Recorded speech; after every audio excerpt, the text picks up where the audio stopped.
第9代 Toyota Camry 终于来到马来西亚市场，现在分为 2.5L NA 跟 2.5L HEV 混合动力版本，售价分别是221,800块跟248,800块。那我知道讲到这边，大家可能会在想，Camry 要买要花到250千啊。我记得2016年的时候 ，Camry 是从152千到174千，到2018年上一代 Camry 的时候是从189,900块。2022年 Camry Facelift 199千要碰到200千，那来到2025年 Camry 已经要从221千到248千。那最主要的原因就是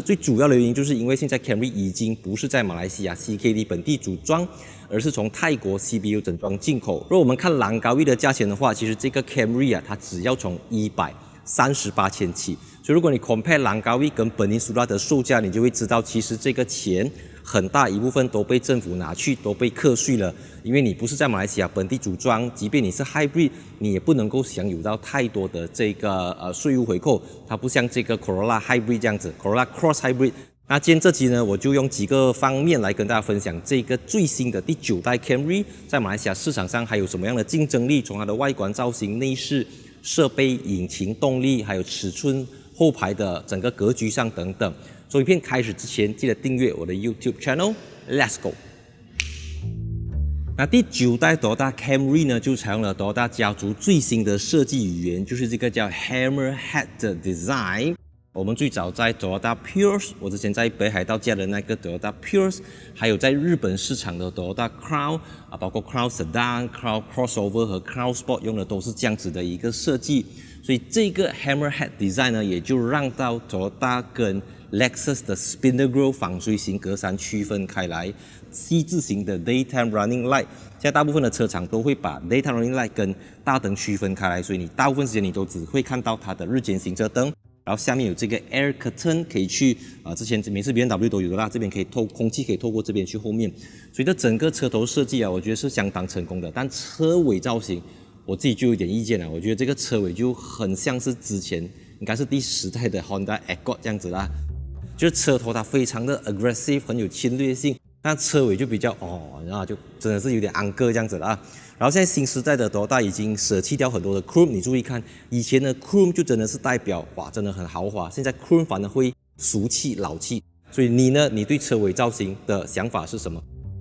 那第9代 Camry 呢，就是基于 TNGA-K 平台，跟第8代的 Camry 一样 ，Lexus ES 也是用这个平台。当然 Lexus 它会更多 Aluminium 更多高刚性的钢材。然后尺寸上的话，它就是4920mm 车长，比上一代加长35mm， 轴距2825，比上一代多了5个mm 而已。所以基本上尺寸、车高、车长、车宽都只是在原有的基础上小幅度的升级，它更多是在空气力学上，在它的线条上面，我们可以看到它的后车尾这边，它不像很多的房车喜欢用那种什么 fastback 造型，为了追求好看，牺牲掉这种传统房车的方形感，它还是保留，我觉得这个算是不错的。而且你从这个角度看，你会发现到它还是蛮运动化的。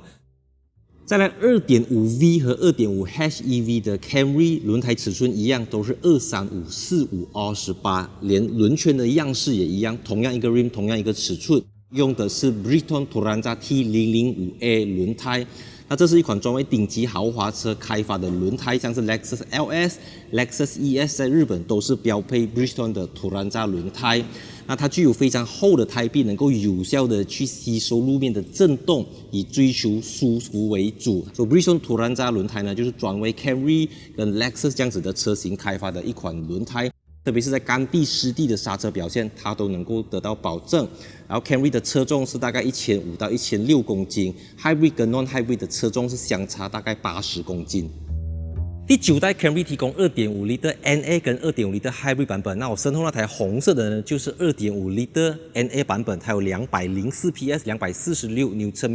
0到100是 8.9秒。现在这个 2.5L HEV 的呢，它的 2.5L 引擎就提供188 PS 跟221 Nm， 它是电动马达能够提供额外136个 PS 跟208 Nm， 但是电动马达跟引擎不可以同时出 maximum output， 所以综合到来它是230个 PS， 那一个是204 PS， 然后它的0到100是 7.2秒， 2.5 NA 是 8.9秒。再来，因为是 hybrid， 所以它的 fuel tank 只有50个 liter， 2.5NA 的呢，它就有60个 liter， 然后它的官方油耗啦，1个 liter 是能够行驶25公里以上，也就是说50 liter 乘到来，它可以走1000公里以上是没有问题的啦。技术上来讲是这样子。那如果你问我的话，我比较推荐你买 2.5NA 还是这个2.5 Hybrid， 我肯定会推荐你买2.5 Hybrid， 但是它就贵了27,000块。你可以多拿一个天窗，后面有 reclining seat 等等。因为我觉得如果你只是要买2.5 liter NA 版本，你就买上一代就好了。就你要买到最新的 Camry， 你当然是要买到最新的科技，这个第5代的 Toyota Hybrid 系统。再来这个 Camry 啊，它也给它搭配了这个 Gas Lift 油压杆 ，OK， 这个基本是 Lexus LM 都没有的东西 ，Camry 就能够给到你这个东西。那至于 optional 附加选项的部分呢，有3个颜色是需要另外给多800块，分别是我刚才介绍的那个 Platinum White Pearl 珍珠白，跟我身旁的这个 Emotional Red， 还有 Precious Metal 要给800块。再来，如果是 2.5 HEV 的话，原厂是给你8年的 Battery Warranty， 你要给多3500块就可以加到第9跟第10年，所以给多3500块，你的 Battery Warranty 就可以延长到10年。那跟 Alphard 和 Wildfire 的情况类似，这个 2.5V 和 2.5 HEV 的 Camry 里面的设备都是一样的，同样是12.3寸的中控台萤幕，支援 Wireless Apple CarPlay 跟 Wire 的 Android Auto， 无线 Apple CarPlay， 有线 Android Auto， 然后2款车子都标配了9个 speakers 的 JBL 音响系统，这个我们在上一代的 Camry 都已经看得到。然后现在新款呢就是纯电子仪表板，当然因为这个是 2.5 HEV 贵了27,000块，所以它就多了玻璃天窗，然后它的 Aircon 不是 Dual Zone， 它是 Tri Zone， 就是后面也可以去调整这个温度。所以这两辆 Camry 之间 HEV 的重点是在于后排，因为它后排就多了很多的功能。那就前排的话，坦白说我会觉得这些质感就250千，它虽然不至于到 hard plastic， 不过就跟我以前在 Toyota RAV4 看到的东西是这样子。因为在 Toyota Group 里面呀，你就是要把最好的东西留给你的 Lexus， 更何况在日本呢，其实在 Camry 上面还有一个 Crown。做功能的话，它有这个通风椅，2个座椅都有，而且还有这个 Boss Switch 的功能，你可以在这边调整，这个是非常实用的，特别是如果你有放 car seat 啦，有在老人家等等，这个是非常好。那这个 gear knob 我觉得也是有点 old school 啦，现在应该是要用好像 Lexus 那种，你知道吗 ？Shift by wire 这样子 ，Shift by wire， 然后这边有 Eco、Normal、Sport、EV Mode 跟 Auto Brake Hold 的功能，都是非常的简单。Wireless Charger， 然后全部都是 Type C 的接口，现在还有人要用 Type A 的咩？对不对？当然，这个新的 Toyota Camry 它也多了 Toyota 的 Voice Assistant， 就是你可以讲 Hey Toyota 或者 OK Toyota 之类的东西，去用语音唤醒一些功能。这个也是在过去 Camry 不曾提供给你的东西。Hey Toyota，What can I do for you? Open driver's side window. Sorry, I'm having trouble understanding you. Hey Toyota. What do you want to do? Minimum fan. Setting the fan speed to the minimum.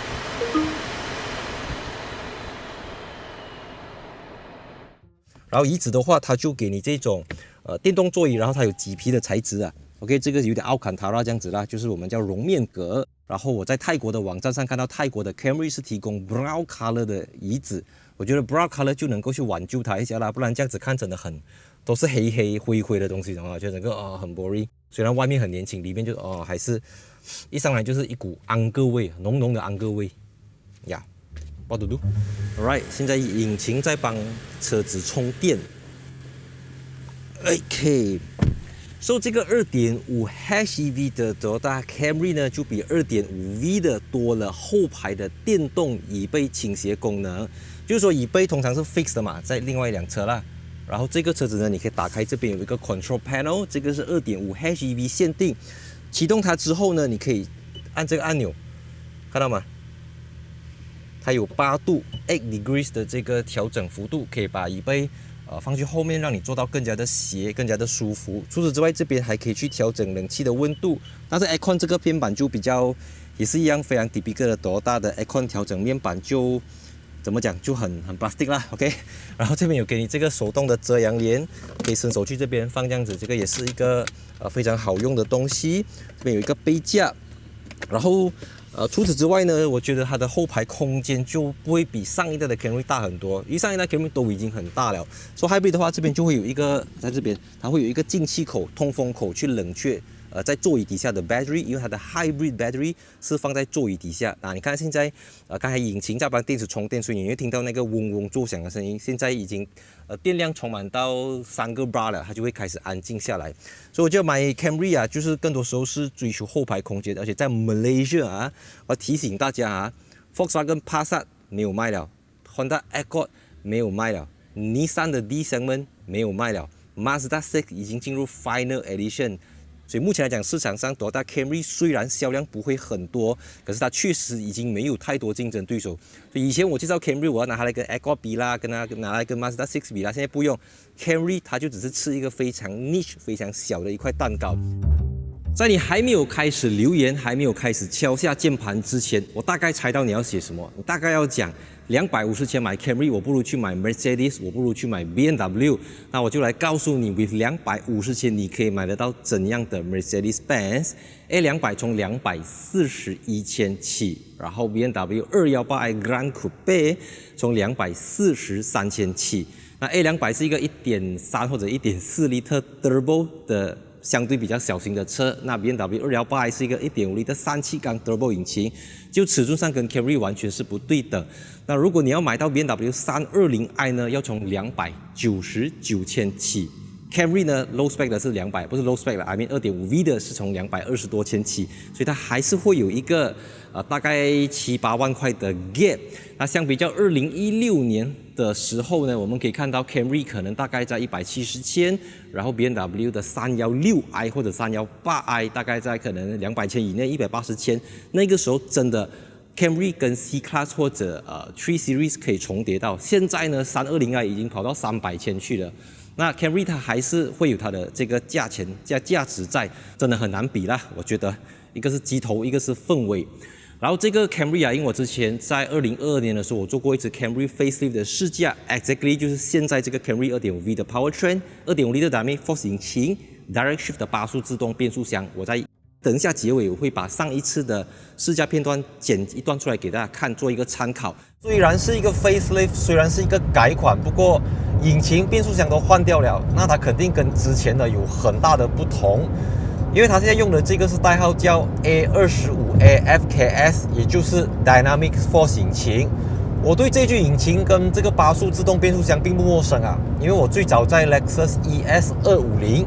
还有 Toyota RAV4 上面试驾过这个 2.5 liter 的自然进气引擎，而且 BMW Toyota 特别强调啊，在改款之前的那个 6-speed Auto， 它走到110的时候 RPM 是2000转，那现在这个改款过后的呢 RPM 只要1700转，所以1700跟2000 RPM 虽然看似只有300 RPM 的差别，可是如果你行驶100公里、200公里、300公里、400-500公里的话，你就会看得出这个 XP Automatic Gearbox 的优势在哪里了，就是起步更加的顺，高速更加的省油。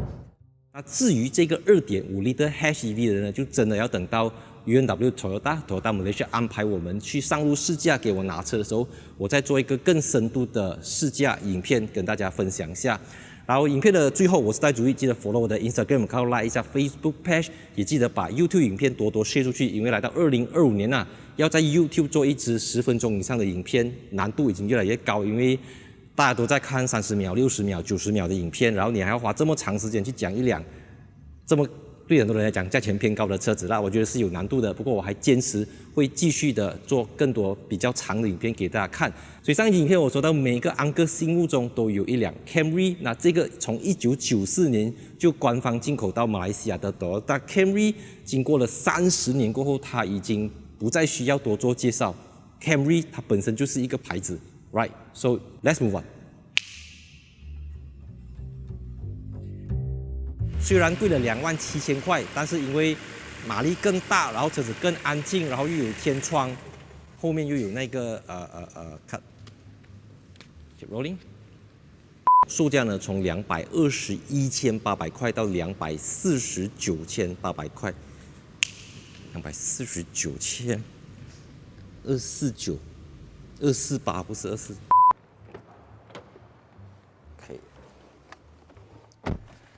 啊，跟 Wildfire 和太暗了，It's too dark。